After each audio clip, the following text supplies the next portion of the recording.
The X4'26 comes just like previous kits with CFF upper arms as standard in the kit.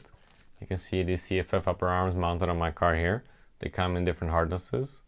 The kit standard is soft, and you also have included in the kit the upper link arms, which they look like this. And they can be mounted in place of the CFF upper arms.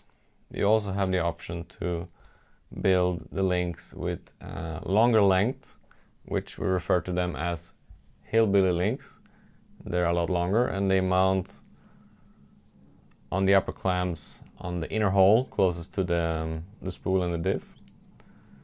And I'm going to show you in more detail how to mount these, and I'm also going to explain for what conditions we use the regular upper arms versus the upper link arms, and so on and so forth. So let's move on to the next step. So here we have the options in front of us. You can see my car here on the left is mounted with standard soft CFF upper arms on it.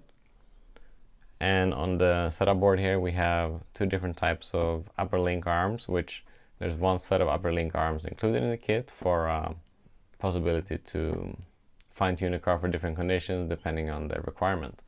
So the upper link arms, they're obviously stiffer than the CFF arms that are included in the kit, and these are the soft standard upper arms. They're also available in the medium hardness, which is a bit stiffer, but both those options are still softer than the upper link arms, which have less flex, less give.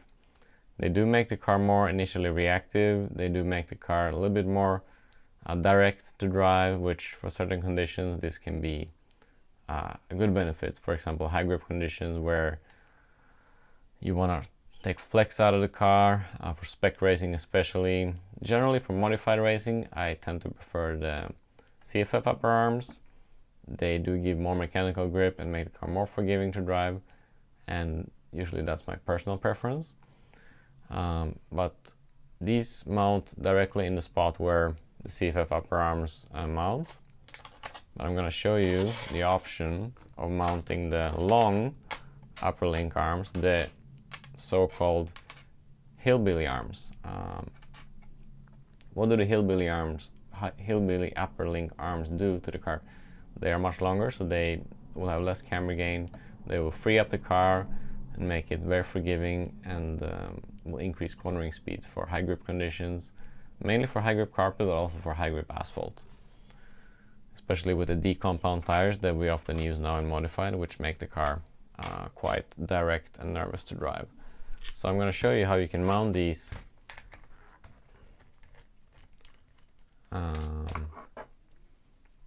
hillbilly upper link arms without any particular modification needed.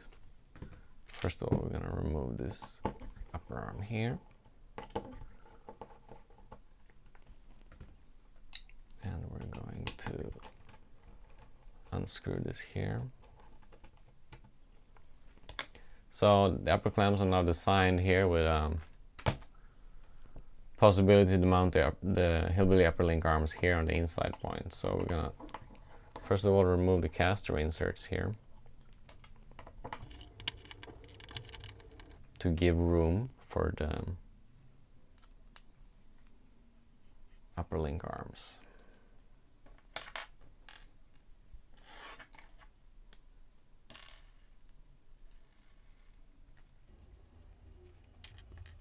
So we're now going to add the front and rear screws here. So these mount right into here.